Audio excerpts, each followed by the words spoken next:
and welcome to another Nolan Hyman Legal podcast. It's our potent podcast. I'm here with Wendy Hyman and I'm Brian Bergman.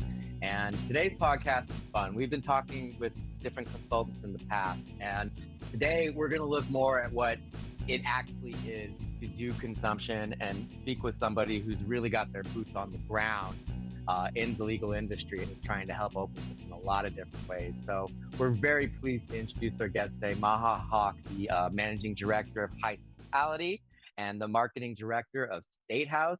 He also serves as a head coach for the Social Equity Development Program within the City of Los Angeles for Department of Cannabis Regulations, where she guides social equity business operators and on their licenses and how to use them. And Maha, we're just so grateful to have you here today. Welcome. Well, thank you for having me. I'm excited to talk with you guys. Yeah, so why don't we just start by you telling us a little bit about what you're doing right now and where you've come from and how you kind of got into this crazy industry. Well, just like you very nicely introduced me, I am currently a consultant, but also filling in as the marketing director at State House Co. That is Urban Leaf Harborside dispensaries. There's 14 locations and an upcoming West Hollywood consumption lounge. And it is one of the coveted lounge licenses because it is stacked with retail, medical, and delivery, and is located on Sunset. I believe the only one right now in West Hollywood that is located on Sunset Boulevard. So that has been an exciting opportunity. And of course, Harborside dispensaries, they've been around for so long. They're OG. Yeah, they're definitely OG. So, they started grassroots in the Bay Area. They got their flagship location in Oakland. So Oakland Harborside, that's part of the coveted cannabis trail that exists in the Bay Area. And part of that is related to the events that they've been having since 96. So now they're legitimate in the event organizer space now. So there's a few exciting developments. So Harborside, having that event organizer license type, will eventually start doing events at the Oakland Coliseum. So this is very exciting for me to work on. There's a lounge and then there's an event at a traditional venue. So that's State House. And Hospitality, that is my consultancy, which was headed up 2 years ago. It's definitely in the thick of the pandemic. That was the perfect time to start prepping for what will happen post-pandemic. So we got to work with a couple of licensees in West Hollywood and other prospective folks looking into consumption lounges as a concept in different states. So we're full service operations, business development, and marketing service focused on consumption lounges and retail. So I started off working in dispensaries 10 years ago, was very much involved in the pre-ICO dispensaries as it was transitioning from medical to adult use. So I had a good perspective from the medical and retail dispensary side, which I was able to apply into GTI back when I was working at Green Thumb Industries, where I was their director of retail strategy. So got to work in both medical markets and adult use markets at the same time, which was interesting to juggle because there were a lot of regs for each market and they all differed, but we all had one retail chain, in some of them. So that was a good challenge that I got to put under my belt. And lastly, with this new DCR, Department of Cannabis Regulation initiative for social equity licensees, I'm getting to serve them in the sense of being an advisor and essentially a support system, because it is hard to navigate the different portals and necessities and requirements that the city asks for. So this is a new development and it's through Oaksterdam University. They are contracted out by the city. And I have been teaching for Oaksterdam for a couple of years now too. So yeah, I'm a teacher as well. Recent developments. I didn't realize we were fellow faculty members of Oaksterdam. That's fun. Yeah. And yeah, you mentioned earlier that you also worked with a multi-state operator for a long time and helped them get their first lounge up and running outside Chicago. Want to tell us a little bit about that? Yeah. So, I was with GTI for a little over a year and a half, and I was able to open up their first consumption lounge, Rise Smoke Easy in Mundelein. Worked more from a retail operations end because it was adjacent to the dispensary. So you get to purchase your product at, your table, but all of it is coming from the retail inventory room. So it was interesting figuring out what sort of processes will play into that, how inventory control will go. But then when we finally opened, things kind of just fell into place, and we were starting to create more experiential marketing initiatives, bringing in comedians, bringing in music performers.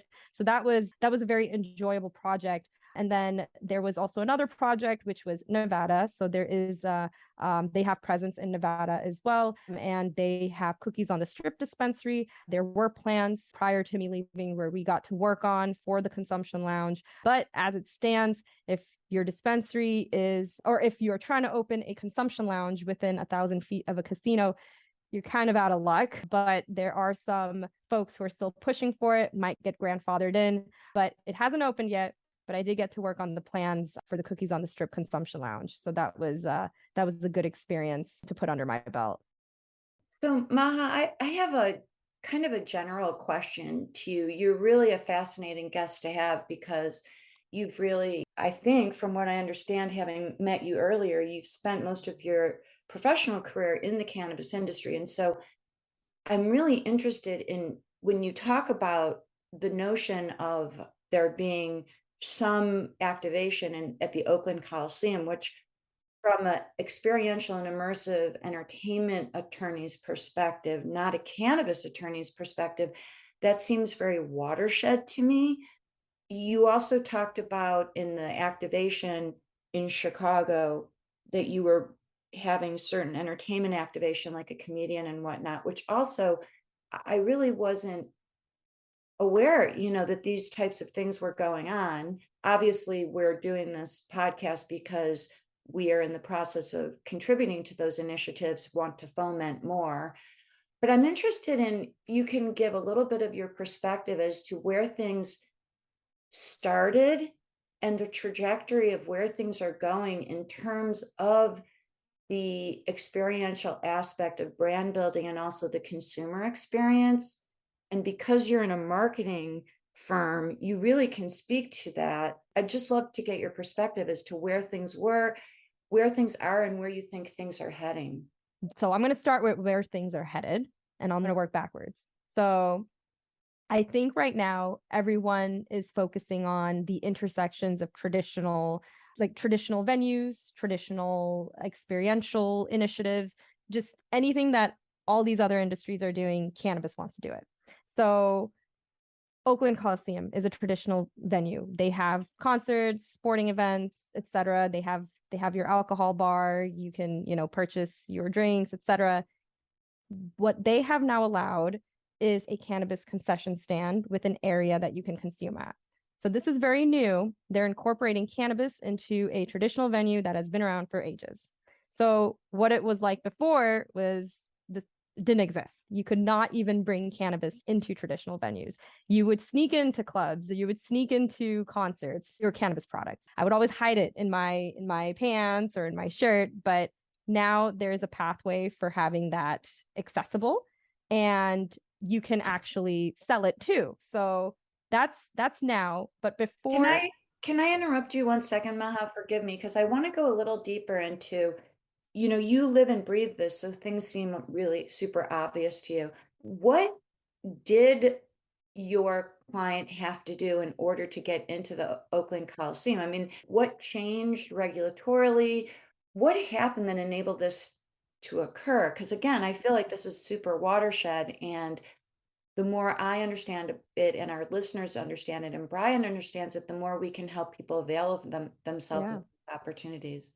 So how did this happen? Harborside has been around for so long. They have their first flagship dispensary in Oakland. So they've built such a great relationship with the city. And they're also very well known in the city. So they had that advantage, and they were able to leverage that experience, that operational experience that they've had for, it's been so long now that they've been operating that dispensary. So there's a level of trust that they are able to leverage with the city. So it's more because they've been around for a while. in that area. They've contributed a lot to the city of Oakland, and that is what started the conversation. But that is not the only traditional venue or stadium that allows cannabis events. There are other stadiums. One example is the Adelanto Stadium, where they host Kush Stalk and Burning Trees Festival. Adelanto is in the high desert, Southern California area. It is very much away from LA proper, but the local officials, the city council, all of them have to approve an event at that scale to happen at a stadium or at a large venue like Oakland Coliseum or like the Adelanto Stadium. So it's interesting to me because you have these either municipality run facilities or somehow highly regulated facilities. They're motivated to do these deals. yeah. What's your impression or your thoughts as to what's motivating them to do this? I mean, am I being stupid? Is it just it's all about the Benjamins, baby? Or what's really motivating this? So initially, I would also think it's all about the Benjamins, but I also think it has to do with safety, or can carry over into safety. You have a bunch of people sneaking in random substances. Not everyone gets thoroughly checked to the point where they can control every attendee or every person that's coming in and out of their venue. But with allowing a legal and safe area to transact cannabis and to consume cannabis, I think it'll mitigate people trying to sneak stuff in, people bringing in, if not a cannabis product, like it could be laced. There's a lot of crazy products going around. I feel like safety and security is a second component.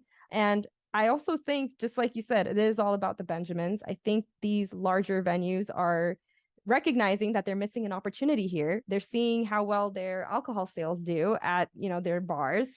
Why can't you do it with cannabis? And that is the goal at these stadiums, at the Coliseum, to have a concession stand for cannabis. So having 6 to 8 SKUs available, just like you do at a concert bar. They have a few drinks available, and keep it simple, not miss on the opportunity to potentially profit on something that is otherwise snuck in, and encouraging a safer and more secure consumption practice at these venues. That makes total sense. Were there any, at this stage of the journey of this kind of emerging market, did the venues place any obligations on the part of the folks utilizing the venue in terms of look and feel? Was there any notion that they wanted a certain presentation, or was it simply you can just set up tables, put a sign up, and that's fine? So as it pertains to the Coliseum, they want a structure that is built. It should not be open air, but that also has to do, once again, for safety reasons. But ideally, when you refer to the Adelanto Stadium, for example, that's all open air. They utilize the entire stadium for a festival that is centered around cannabis. So it depends from venue to venue, but I think the actual design and experiential aspect is up to whoever the retail partner or the event organizer licensee is. With this particular project in Oakland, because we have to make a designated structure, there's going to be a lot of opportunity to make it our own, to implement any sort of experiential concepts to it. But we also need to be mindful that it isn't particularly a lounge. It is just an area. It's not a restaurant. It's not a theater. It's not a venue. It is just a concession stand that you can consume at. It's like a smoking section, but it's not open air. So it's up to Harborside, Urban Leaf to really, incorporate any of those experiential standards that they already have at their dispensaries. And I think with the lounge coming up in West Hollywood, there's going to be some sort of tie-in with that to encourage some sort of standard experience among the 14 locations they have. Brian, I'm sorry I'm hijacking this, but this is really fascinating to me from an experiential perspective because, Maha, just so you know, a lot of our listeners come from the non-cannabis perspective, right? They come from the world of creating experiences. And I'm interested in your thoughts. Sometimes history tells us a lot about the future. And so, in the world of experiential, my perspective is that a lot of the money that originally came to support these types of really cool consumer experiences came from marketing budgets as opposed to coming as standalone business opportunities in and of themselves. And so a lot of service providers derived working for marketing agencies and branding agencies and things like that because brands recognized that there was something powerful about further engagement in an experience, and that through social media they could gain greater exposure the deeper the experience. That's just in the traditional brand world and intellectual property brand extension world. Do you feel that's what's percolating in the cannabis sector? Ooh, so it's interesting you brought up social media because that in itself is an experience and a way to capture experiences too. So I'm going to kind of answer it a little differently from a social media perspective. They're not friends. Cannabis and social media right now is so hard. They're not friends. So in a hypothetical sense, I am promoting a cannabis event that's happening at my lounge. I will very well get shadow banned, if not completely deactivated from posting about an experiential initiative at a lounge or an event, whatever it may be. So one lounge example I can give is the Artistry. They're the only lounge that is open in LA County, in the city of West Hollywood. And even they are very careful with how they promote their events. They're not too heavy on advertising their events on social media. So a lot of people don't get wind of it. And it has a lot to do with just either word of mouth or even just signage in front of their dispensary that leads them up to the lounge. So a lot of very basic marketing practices are required, and social is not the best one. So with Instagram, for example, that's where everyone is posting all these events and activations going on. So Instagram, you're going to get shadow banned. However, there are now more platforms out there where cannabis brands are utilizing nowadays. What one platform we talked about was Twitch, and Twitch is a live streaming platform, and they allow you to post cannabis content, and you can even potentially monetize on that content. So one of the newer suggestions I am making to some of these clients I'm working with is, why don't you live stream your event so people can see what's going on so they know to come next time because they missed out on it, but they got to watch it.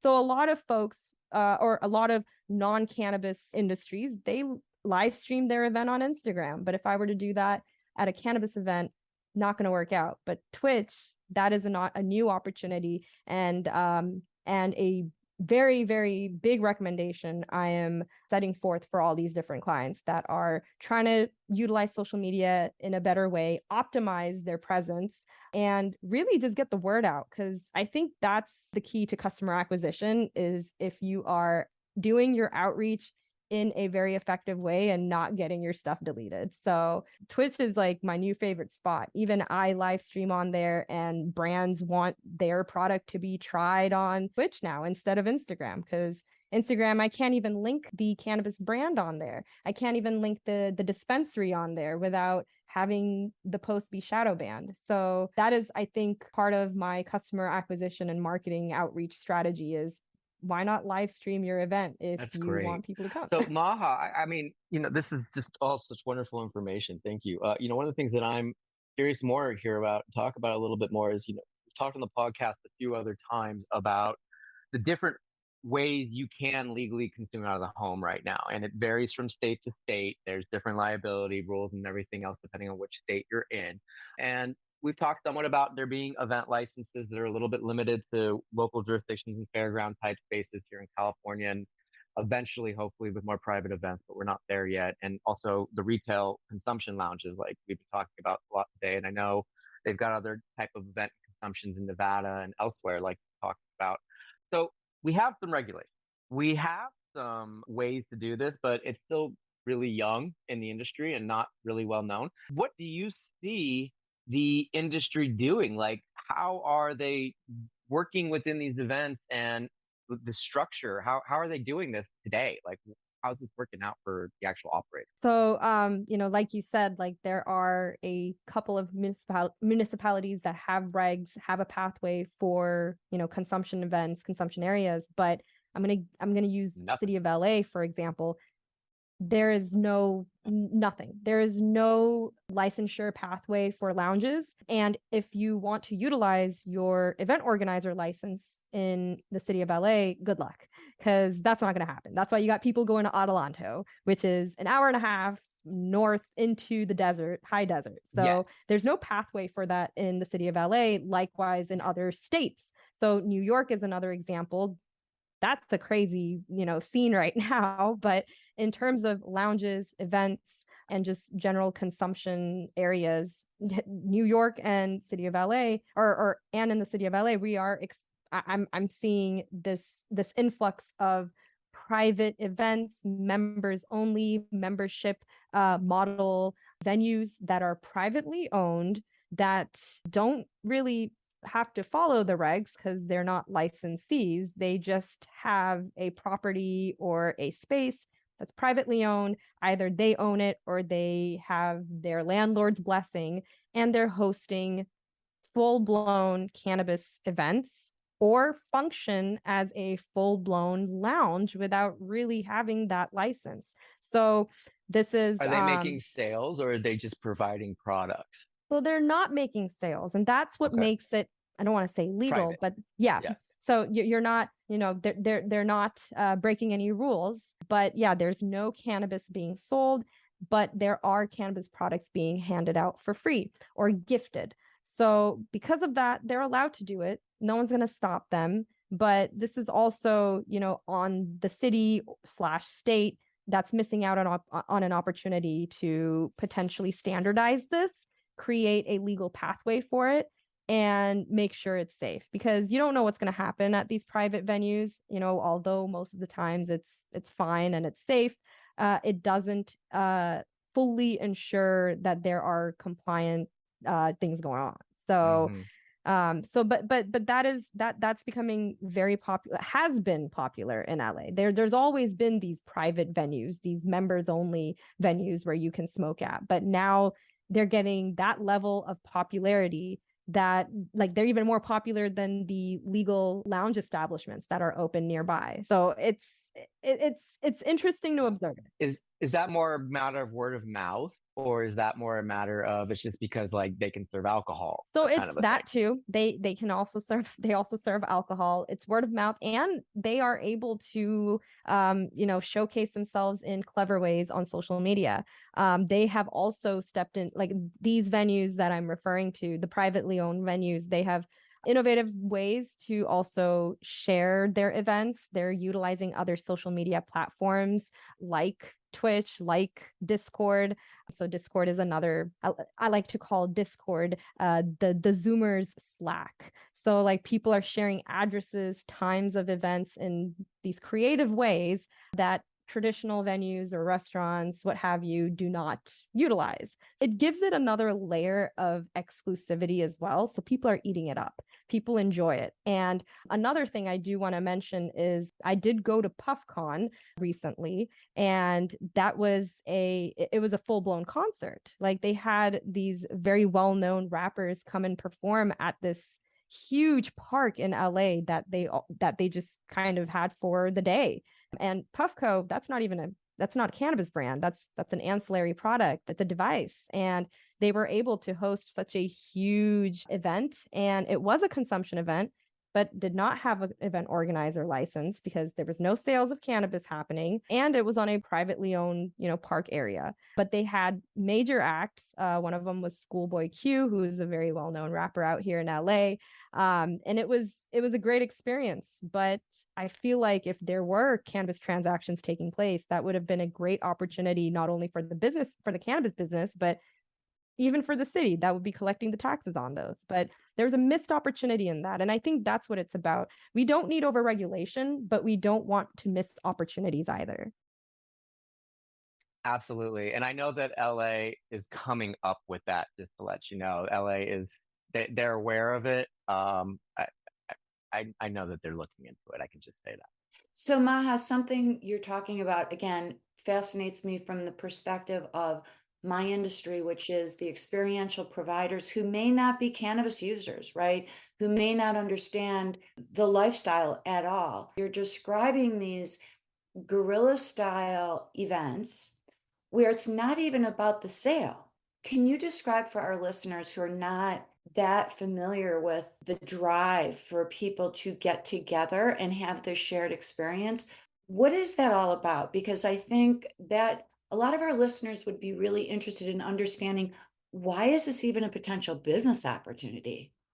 I personally think it's, brand recognition and like building the brand loyalty. So I recently went to Hall of Flowers as well, which is a big marketplace convention for retailers to meet different brands. And like the last Hall of Flowers, like this recent Hall of Flowers, I could really tell that brands were putting a lot of effort and a nice budget into their marketing, even though they are hurting right now. The economic state of the cannabis industry is very poor right now, but there was still just massive efforts towards the experiential booth settings and even trying to have events, one-off events, just like this PuffCon the concert that I just went to. I think it's just a way to stand out in this extremely saturated market. There are too many brands right now and very few shelf spaces for them to be on. So that's why there's these big efforts of having events, conventions, guerrilla marketing, doing exclusive events, exclusive drops, what have you, to maintain that level of brand loyalty, awareness, and acknowledgement. Because I'll tell you now, half of the brands, maybe even more, they're not gonna exist 2 years from today. Like they're gonna be wiped out. So I think that's the motive, is to stay relevant and make their mark so they won't be gone in 2 years. And what's the consumer's motivation? What's the audience's motivation? If they can't buy, right? What is drawing them to these experiences? I mean, I want to kind of ask exactly where I was going to go to. I want to answer that one first, Wendy. Yeah, You go. And Yeah. go. yeah, no, what I just immediately thought of when the minute Maha brought up PuffCon was this idea of experiences are what we crave as a society right now, especially post COVID. And I think the idea of having the opportunity to go out and have a neat experience and really enjoy something, you're going to remember it. And then you go back to the store and you go, man, there's that product. I absolutely love that. It was the best day. I got to have that, Exactly. remind myself of that day. It's an opportunity to really just like create more than just a recognition of the brand, but a connection to the brand, in my opinion. So true. Why does the consumer care? Okay, so I'm going to ask you guys, I'm going to out you. What drives you to want to have that experience with a brand? What are the things that would draw you to something like that? So just from this experience at PuffCon, and like it was truly a very well put together event. It was a traditional concert. It was a free concert. I didn't have to pay a ticket. My ticket was my device. And that in itself is an experience. Like I don't have to pay for a ticket. I don't have to worry about RSVPing like in a weird way. I just have to bring my Puffco and I'm good to go. And I am getting a full-blown concert experience that I would have otherwise needed to pay for if it was just a concert and not a cannabis adjacent brand convention. So I feel like that was a big incentive. Was you bought our product, you're loyal to us, have fun at this big concert that we're organizing. And then my second answer to that is, I very well remember while I was in the middle of the pit at the concert, I took a dab with someone, and I remember exactly what I dabbed, or like exactly what I smoked and or dabbed and consumed, because I was having such a great time. And I even made a post and said, "Oh, I'm enjoying this particular product and strain as I am watching my favorite act of the night." So it's really the pairing of the product, of the experience, and even the communal aspect, because cannabis consumption is so communal. Alcohol isn't. I'm not going to give you my drink. I'm not going to share my drink with you unless you want a sip, but cannabis is so communal. You're passing a joint. People were passing joints all throughout the crowd. And this sometimes happens in lounges too, which I am very excited to see, because now in a post-pandemic era, people are getting a little more comfortable with sharing, are either more cautious also because they're now sanitizing as well, but it's a communal substance. You can share it. And I think that builds the experience. It really is to kind of, it's been an amazing podcast because I think it really distills the forces that Brian and I have been witnessing and creating these lack of better way of saying it, we're lawyers, these deals for us to work on, is that there really is movement afoot of number one, you have market forces that are necessitating that brands distinguish themselves, right? It's just a market force. They have to do something to distinguish themselves. Number two, as Brian was saying, consumers want things to do. You know, we were stuck at home for 2 years. We were streaming everything imaginable. And now we want to get out, right? And so there's that natural force. And then what you said, Maha, is a real lifestyle driven component, which is you said cannabis is about community. It's different than other products, right? And so community is really consistent with experiences that we have together. And then on top of everything, you're saying you're witnessing legitimate establishments like coliseums and fairgrounds and whatnot in certain districts actually allowing these forces to be integrated and actually host these experiences. So it's really very validating, I have to say, and Brian, I imagine you feel also, to see that these forces, as I always say, the train's not going back in the station, and it's only going to pick up momentum. And what's really exciting, I think, for us, for Brian and myself, is that the intersection again of creating experiences and entertainment opportunities, brand experiences, helping brands, you know, just with their intellectual property, and integrating that into the cannabis community in an authentic way that really appeals to the true cannabis consumer that's tired of not being listened to and heard and served, really And does, can be done. and And can can be. be done without having 280E as an issue on a lot of these experiences, and not having, you know, revenue streams that are subject to cannabis tax because the experiences are non-plant touching. So there is a cannabis component perhaps in using the lifestyle, but just the fact that there's a way for both operators in the industry of cannabis, but then in other industries to work together and do things as alternative revenue streams. To me, it's exciting.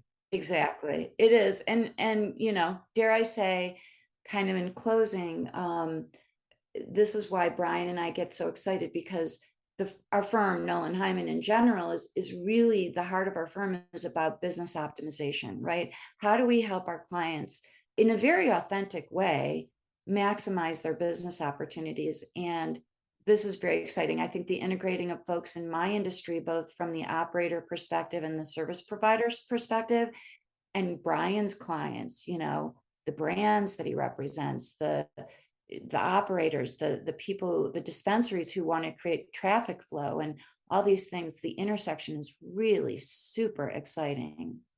So, Maha, this has been awesome. I'd love to hear your closing thoughts and maybe what you'd like to see happen with the industry in the next few years. Oh man. Well, it's inevitable that cannabis will be incorporated in traditional venues, maybe even your local pub or restaurant. So that is truly inevitable, and it will coexist with alcohol, with food, with all the things that we are all used to seeing. But there is an opportunity there, and I hope local government recognizes it and works towards it because this is this is ever growing, and I'm just excited for the future because in this post-pandemic world we're going to see a lot of different formats, concepts, and opportunities within consumption, whether it's at a lounge or a traditional venue. We're going to have consumption areas regardless. Wow. Yeah. Well, Maha, we can't thank you enough for joining us, and we'll have to have you back because there's just so much more we can talk about. But Oh yeah. we hope this was great for our listeners, and thanks for listening.